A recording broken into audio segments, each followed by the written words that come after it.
దుబాయ్లో ప్రవాస తెలుగువారు క్రూజ్ క్రిస్మస్ వేడుకలు ఘనంగా నిర్వహించారు. దుబాయ్లోని క్రైస్తవ సంఘాల సహకారంతో బ్రదర్ సామ్యూల్ రత్నం నీలా ఆధ్వర్యంలో ఘనంగా దెయిరా క్రిక్ దో క్రూజ్లో వేడుకలు జరుపుకున్నారు. 200 కుటుంబాలు సందడి చేశాయి. పాటలు పాడి ప్రార్థనలు చేశారు. Brother Arvind foods, saxophone, Yesu, Mary Jyoti బృందం క్రిస్మస్ కెరల్స్తో గాత్ర కచేరీ అలరించింది.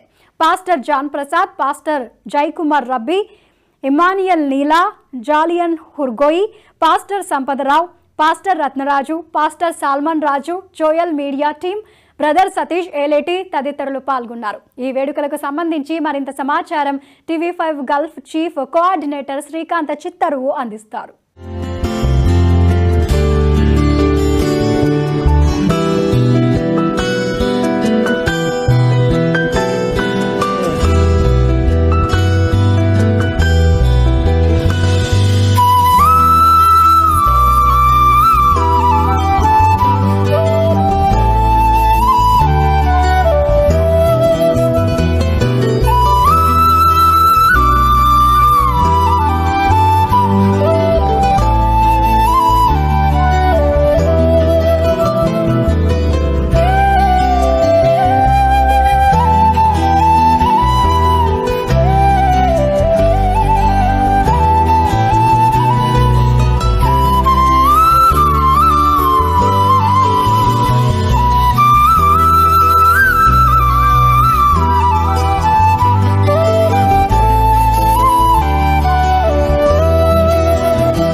దుబాయ్లో క్రూజ్లో క్రిస్మస్ సెలబ్రేషన్స్ జరుగుతున్నాయి. మనతో పాటు ఈవెంట్ ఆర్గనైజర్ షామ్యూల్ ఉన్నారు.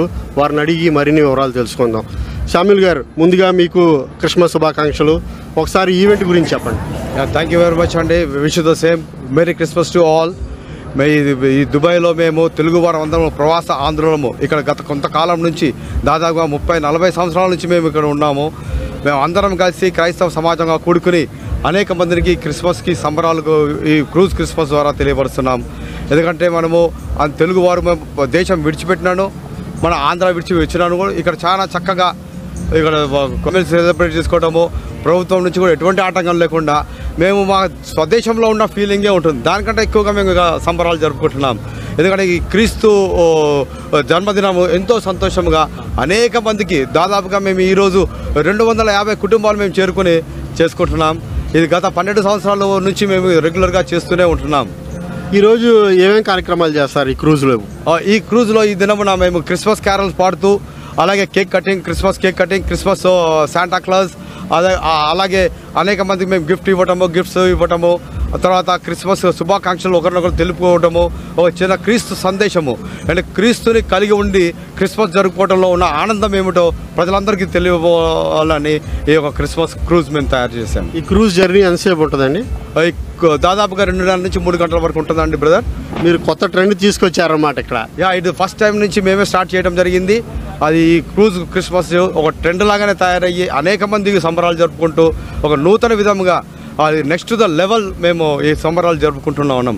చెప్పండి బ్రదర్ ఇమాన్యుల్ గారు, ఈరోజు ఈవెంట్లో మీరు పార్టిసిపేట్ చేయడం ఎలా అనిపిస్తుంది? చాలా హ్యాపీగా ఉందండి. ఎందుకంటే నేను ఫస్ట్ టైం చూశాను ఇంత ఘనంగా. బ్రదర్ శామ్యూల్ గారు చెప్పినట్టు నెక్స్ట్ లెవెల్గా మాకు అనిపిస్తుంది. గత 12 years నుంచి తన ఎవ్రీ ఇయర్ కంటిన్యూస్గా ఈ ఎఫర్ట్ పెట్టి ఎంతో వైభవంగా, ఎంతో ఆర్భాటంగా నిజమైన క్రీస్తుని అతను కలిగి ఉన్నాడు. కాబట్టి ఈ ఈవెంట్ని ప్రతి సంవత్సరం ఎడతెగగా తనకు జరిపిస్తున్నాడు.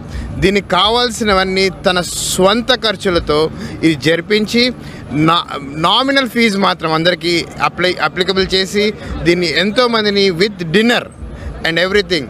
నేను యాక్చువల్లీ చికాగో నుంచి ప్రత్యేకంగా దీని గురించి వచ్చాను. నేను APNRT కోఆర్డినేటర్ని. ఈ అందరినీ మన తెలుగు వాళ్ళని కలుసుకొని వాళ్ళలో ఈ సంతోషాన్ని, ఈ ప్రిన్స్ ఆఫ్ పీస్ ఆఫ్ క్రైస్ట్ని సెలబ్రేట్ చేయడానికి ఎంతో హ్యాపీగా ఫీల్ అవుతున్నాను. అందరికీ చాలా సంతోషంగా ఉంది. ఈ విధంగా మేము సామ్యూల్ రత్నం గారి ద్వారా గత 15 సంవత్సరాల నుంచి ఈ విధంగా క్రూజ్ క్రిస్మస్ జరుగుతుంది. ఇక్కడ ప్రతి సంవత్సరం కూడా మినిమం 200 నుంచి 300 వరకు కూడా పీపుల్స్ని తీసుకురావడం, అదేవిధంగా ఎంతోమంది ఇంట్లో పని చేసుకుని దుబాయ్ ప్రాంతం చూడని జనాలకి ఈ విధంగా క్రూజ్ క్రిస్మస్ రావడం వాళ్ళకి తెలీదు కదండి. ఇప్పుడు క్రిస్మస్ మామూలుగా సంఘాలకు రావడం, ఆ సంఘాల్లో పాచిపెట్టి జస్ట్ జరగడం తప్ప ఈ విధంగా క్రూజ్ క్రిస్మస్కి రావడం బహు తక్కువ. అలాంటిది సామ్యూల్ రత్నం గారి ద్వారా ఈ సంవత్సరం ప్రతి సంవత్సరం కూడా ఈ విధంగా అనేక మంది జనం రావడం జరుగుతుంది.